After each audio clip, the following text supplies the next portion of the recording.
Hello friends, Vicky Wadhwa red dice cricket से। हमेशा की तरह आपका थैंक्स, आपकी सपोर्ट का थैंक्स। आप ऐसे ही सपोर्ट करते रहिए। हम वीडियो लेके आते रहेंगे डायरेक्ट फ्रॉम आवर फैक्ट्री, जहाँ पे हम बैट बनाते हैं, जहाँ पे हम क्रिकेट इक्विपमेंट बनाते हैं। हमारी कोशिश है यहाँ का सारा एक्सपीरियंस आपके साथ शेयर करने का, क्योंकि आप और हम एक चीज को कॉमनली प्यार करते हैं, वो है क्रिकेट। और आप कीनली जानना चाहते हो अपने क्रिकेट इक्विपमेंट्स के बारे में। और हमारी कोशिश है कि आपको वो हर इंफॉर्मेशन, हर वो एक्सपीरियंस आपके साथ शेयर कर सके जो आप जानना चाहते हैं। कॉन्टेस्ट 13 का रिजल्ट वीडियो लास्ट तक देखना होगा, ज्यादा टाइम नहीं लूंगा। कंटेंट पे देखिए, आज का कंटेंट, ये आज एक सिर्फ ना डिस्कशन है। मैं आपके साथ कुछ डिस्कस करना चाहता हूं। जो आपकी बहुत सी क्वेरीज मेरे पास आती हैं कि जी, सॉफ्ट वुड बैट और हार्ड वुड बैट क्या होते हैं और क्या फर्क होता है। बिल्कुल सही कंसर्न है। थोड़ा वीडियो लंबा होगा, शायद मुझे समझाना नहीं आ पाएगा, शायद मेरे पास कुछ वर्ड्स कम पड़ जाएं, कुछ आपको मेरे वर्ड्स कॉन्ट्राडिक्टरी लगे। मैं ट्राई करूंगा उसको आगे भी इंप्रूव कर लेंगे, पर जो अभी मेरे दिमाग में चल रहा है, मैं चाहता हूं मैं वो आपसे शेयर करूं। एज रिगार्ड टू बैट की जो लकड़ी है, उसकी हार्डनेस और सॉफ्टनेस, क्या बेटर है, क्या नहीं सही है, उसके बारे में आज मैं आपके साथ डिस्कस करना चाहता हूं। देखिए, लकड़ी एक नेचुरल प्रोडक्ट है, और जैसे हम ह्यूमन बीइंग के सारे फीचर्स सेम हैं, सबके दो आंख, नाक, कान, सबके फीचर्स बराबर हैं, पर किसी की शक्ल एक दूसरे से नहीं मिलती है। वैसे ही लकड़ी भी एक नेचुरल प्रोडक्ट है। एक लकड़ी दूसरी लकड़ी की फोटोकॉपी कभी नहीं होती। मैंने अपनी लाइफ में कम से कम 5-6 लाख बैट प्रेस कर दिए होंगे, इतने को बैट अपने बना लिए होंगे। कभी भी मेरे हाथ में बिल्कुल रेप्लिका एक से जैसी लकड़ी नहीं आई है। तो हर एक का टेक्सचर भी फर्क होता है, उसकी क्वालिटी भी अलग होती है। क्या फर्क है, मैं आपको बताता हूं। देखिए, जो लकड़ी के जो रेशे होते हैं ना, ये लकड़ी का क्रस्ट है, और इसके नीचे जो रेशे होते हैं वो ऐसे होते हैं। ये लकड़ी के फाइबर्स हैं। ये दूसरी लकड़ी है, इसके फाइबर्स ऐसे हैं।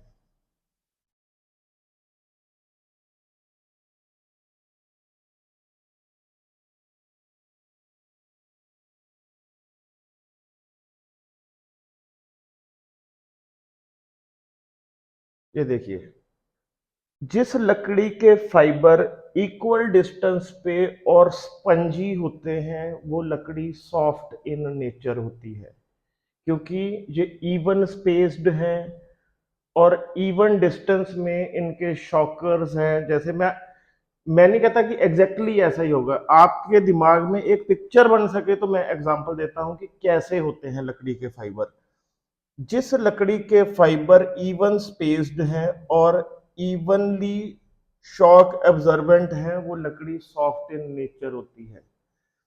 जिस लकड़ी के फाइबर इवन डिस्टेंस पे नहीं है और शॉकर कम है उसमें, और डेंसिटी भी बहुत ज्यादा है, शॉक एब्जॉर्बेंट कम है, मैं नहीं कहता कि बिल्कुल नहीं है, ध्यान से सुनिए मेरी बात, कम है।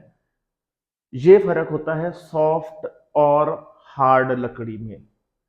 मैं कंपैरिजन नहीं कर रहा कि क्या अच्छी है क्या खराब है, उसका कंक्लूजन आप निकालेंगे जब मैं वीडियो कंक्लूड करूंगा। देखिए, ये मेरे पास दो तरह की फोम है। एक ये फोम है, एक ये फोम है, दोनों फोम है। पहले मैं आता हूं इस फोम के ऊपर। देखिए, ये फोम बड़े आराम से दब रही है। ये देखिए, अब दूसरी फोम ये है मेरे पास। ये देखिए, दब रही है पर जोर लग रहा है, उतनी नहीं दब रही जितनी पहले वाली है।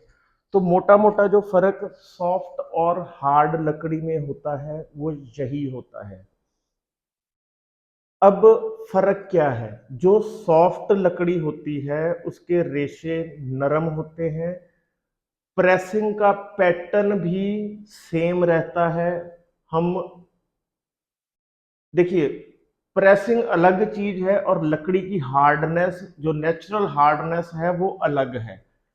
हम सॉफ्ट लकड़ी को भी प्रेस करते हैं, हार्ड लकड़ी को भी प्रेस करने की जरूरत है, क्योंकि लकड़ी को बॉल की तेजी का जो इम्पैक्ट है झेलने के लिए उसको प्रेस करना ही पड़ता है, चाहे वो हार्ड लकड़ी है, चाहे वो हार्ड डेस्ट लकड़ी है या सॉफ्ट लकड़ी है।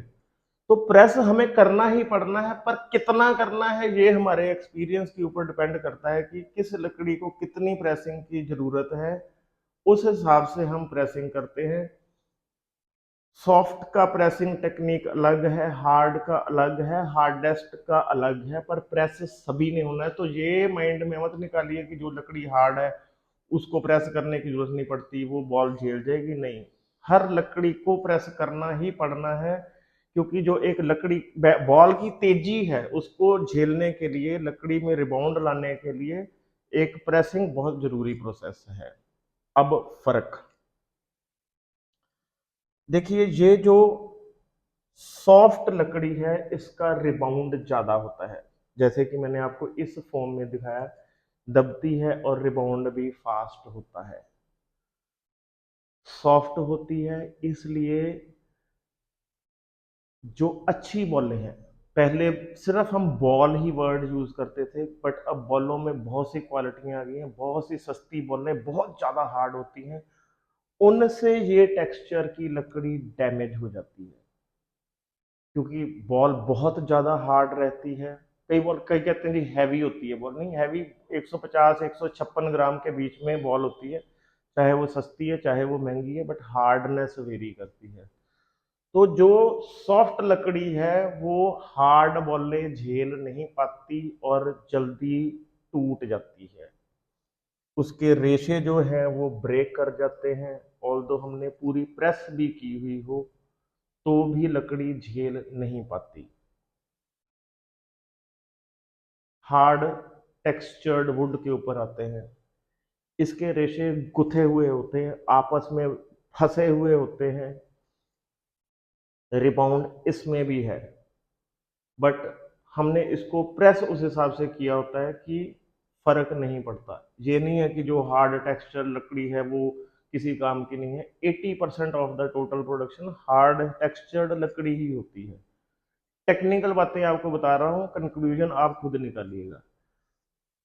ये जो हार्ड टेक्सचर लकड़ी है इसके साथ जब आप हार्ड टेक्सचर्ड बॉल यूज करते हैं, इसके फाइबर स्ट्रक्चर के हिसाब से ये झेल जाती है, इसको थोड़ा सा ज्यादा नॉक करना पड़ता है, इसको खुलने में टाइम लगता है क्योंकि इसके रेशे बंधे हुए हैं आपस में। जैसे जैसे आप बैट यूज करते जाएंगे इसके रेशे नरम पड़ते जाते हैं और रिबाउंड आ जाता है। फर्क, सॉफ्ट टेक्सचर्ड लकड़ी को नॉकिंग में ज़्यादा टाइम नहीं लगता, हार्ड टेक्सचर्ड लकड़ी को थोड़ा सा ज़्यादा टाइम लगता है, यही फर्क है। बाकी परफॉर्मेंस वाइज कोई फर्क नहीं पड़ता, ये आप सबके ही वर्ड्स हैं कि पाजी मैं दो बैट लेके गया था, एक बैट बहुत महंगा लेके गया था और एक बहुत सस्ता लेके गया था जो मैंने नेट्स के लिए रखा था, एंड यू कांट बिलीव कि नेट वाला बैट इतना तगड़ा चल रहा है कि मजा ही आ गया। तो ये तो कॉन्सेप्ट खत्म हो जाता है कि हार्ड टेक्सचर्ड लकड़ी परफॉर्म नहीं करती, ऐसी बात नहीं है। फर्क होता है, फर्क ये है, ये डिफरेंस है, ये ऊपर नीचे ग्रेडिंग नहीं मैं बता रहा कि सॉफ्ट ऊपर है और हार्ड टेक्सचर नीचे है। अब एक और कंफ्यूजन है, अब कंफ्यूजन ये है कि हर नैरो ग्रेन लकड़ी जो है वो सॉफ्ट होती है, ऐसा नहीं है। ग्रेन स्ट्रक्चर क्या है मैं आपको बताता हूं, मैं पहले भी बता चुका हूं वीडियो में। ये आपके बैट में टोटल 6 ग्रेने हैं, 1 2 3 4 5 और 6 ग्रेने विजिबल है। मान के चलो कि हर में 300 नंबर ऑफ फाइबर है, ठीक है। अब ये वाइड ग्रेन बैट है, इसमें 300 फाइबर हैं एक ग्रेन में, एग्जांपल देने के लिए समझा रहा हूं। अब नैरो ग्रेन में मान लो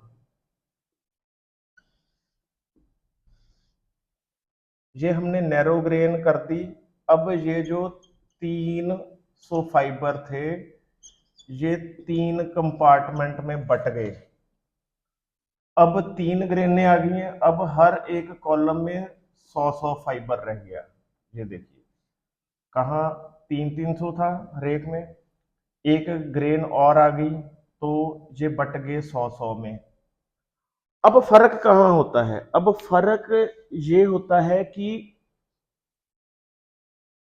कहाँ एक ग्रेन में 300 फाइबर इंटेक्ट हैं, यूनियन इज स्ट्रेंथ, जुड़े हुए हैं, मजबूत हैं, तभी कहते हैं कि वाइडर ग्रेन बैट ज्यादा चलते हैं। क्यों? यही वजह है कि उसके फाइबर ज्यादा क्वांटिटी में एक दूसरे के साथ जुड़े रहते हैं, इसलिए वाइडर ग्रेन बैट ज्यादा चलते हैं। नैरो ग्रेन्स में क्या हुआ? ये 300 फाइबर 100 में बट गए। ये ग्रेन्स सिर्फ लाइनें नहीं होती हैं बैट के ऊपर, ग्रेन्स कंपार्टमेंट हैं जो लकड़ी को कमरों में बांट देते हैं। ये सिर्फ लाइनें नहीं है ऊपर ऊपर दिख रही हैं, आप ये मान के चलो कि ये थ्रू आउट लकड़ी में दीवारें हैं। अब कहाँ 300 फाइबर एक दीवार के अंदर आ रहा था, कहाँ 300 बट गए 3 में, तो वो रह गए 100। कहाँ 300 की पकड़ एक दूसरे के साथ जुड़ी हुई थी, कहाँ 100 में रह गई। फर्क यहां पे है। 100 फाइबर एक दूसरे को होल्ड करता है तो वो उतना लास्ट नहीं कर पाता जितना 300 इकट्ठे कर पाते हैं। अब फर्क क्या है? देखिए अब ये मानते हैं हम कि जी हर नैरो ग्रेन बैट लकड़ी सॉफ्ट होती है, नहीं ऐसा नहीं होता है। नैरो ग्रेन लकड़ी का बिहेवियर मोर और लेस सॉफ्ट लकड़ी जैसा ही होता है, क्योंकि फाइबर कम रह गए, सॉफ्टनेस, बॉल को झेलने वाला जो एरिया है वो बट गया और फिर उसमें सॉफ्टनेस आ गई, फाइबर बिखर गए, मतलब अलग अलग हो गए, कहाँ 300 यूनियन स्ट्रेंथ, कहाँ 100 बट गए। तो लकड़ी में as compare to wide grains जान कम हो गई, उसमें सॉफ्टनेस आ गई। कम होने की वजह से, फाइबर के कम होने की वजह से वो जल्दी बैठनी शुरू हो जाएगी, जल्दी स्पंजी होनी शुरू हो जाएगी, जल्दी नॉक हो जाएगी चलने के लिए। ये बिल्कुल जरूरी नहीं है कि हर narrow grain bat soft textured ही होगा। ये थोड़ी सी टेक्निकल है बात समझने में, शायद मैं कोशिश कर रहा हूं कि मैं आपको समझा सकूं। जैसे कि एक चीज और आप कहते हैं कि जी ये देखो, अब ये मेरे पास ना एक बहुत ही ब्यूटीफुल नैरो ग्रेन बैट है,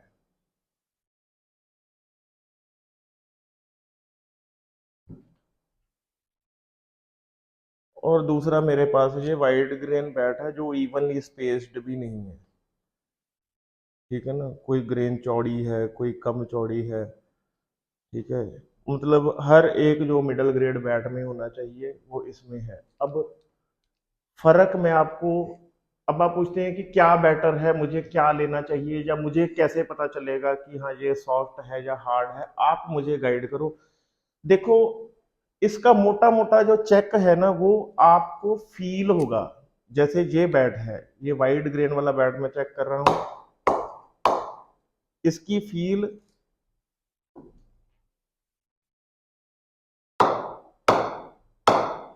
इसकी फील में जमीन आसमान का फर्क है।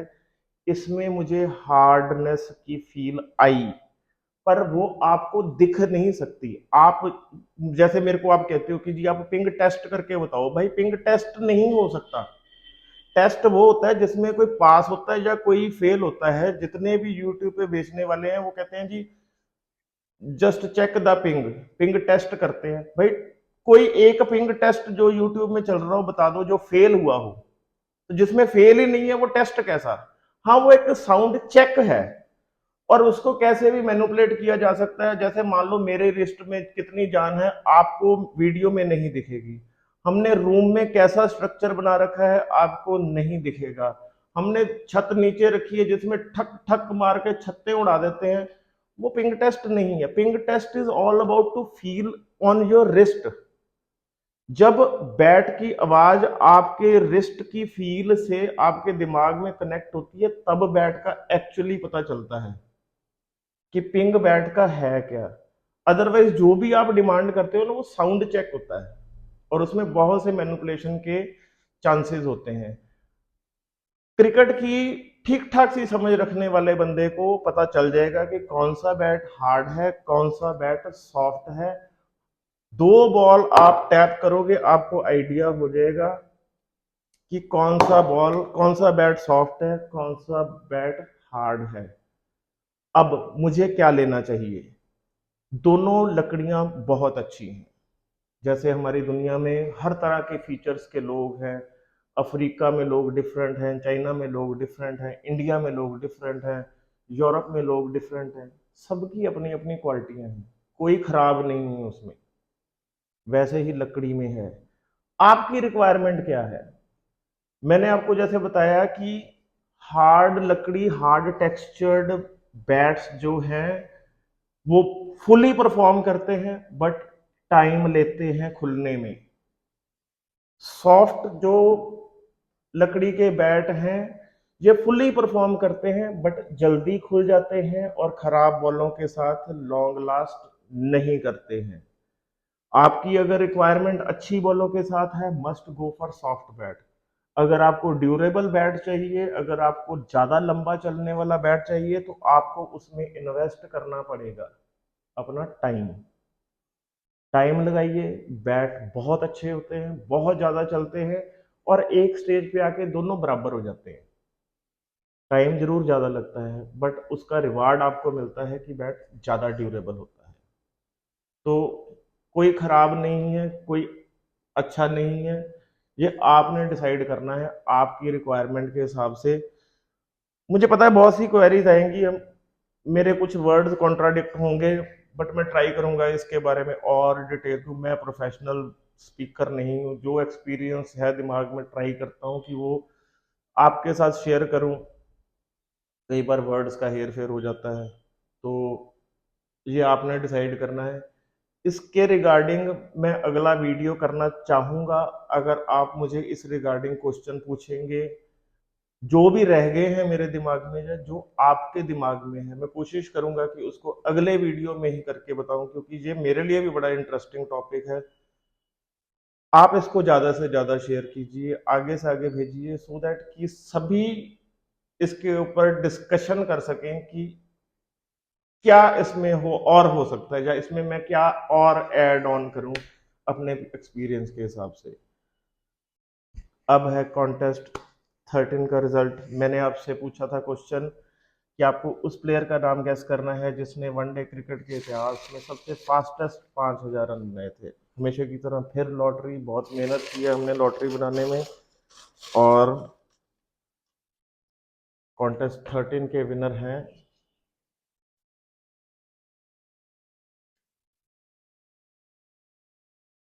गयास खान। गयास खान जी को बहुत बहुत बहुत बहुत बहुत मुबारक। कॉन्टेस्ट 13 का विनर होने के लिए आपको मिलता है रेड डाइस की तरफ से top of the line Kashmir willow Mamba bat. आप इस नंबर के ऊपर कांटेक्ट करके अपना प्राइज क्लेम कीजिए। हम आपका नाम, नंबर, कुछ भी आप चाहे एनग्रेव करके देंगे। आप वीडियो आगे से आगे भेजिए क्योंकि सबको मौका मिल सके कॉन्टेस्ट में पार्टिसिपेट करने का, और ये सारी इंफॉर्मेशन आप तक पहुंचाने का, आपके फ्रेंड्स तक पहुंचाने का, सबको मौका मिल सके हमारे साथ जुड़ने का। आपका एक एक शेयर, आपका एक एक फॉरवर्ड हमारे लिए बहुत बड़ी हेल्प है ग्रो करने में इस चैनल के लिए, क्योंकि जितने लोग जुड़ेंगे उतने ही लोग हमें क्वेश्चन पूछेंगे और हम मोटिवेट होंगे वीडियो बनाने के लिए। आप हमारा यूट्यूब चैनल सब्सक्राइब कीजिए, फेसबुक पे लाइक कीजिए, इंस्टाग्राम पे हमें फॉलो कीजिए, ये हमारे लिए बहुत बड़ी हेल्प होगी। ऐसे ही बने रहिए, ऐसे ही सपोर्ट करते रहिए। Keep watching, keep sharing. Thank you.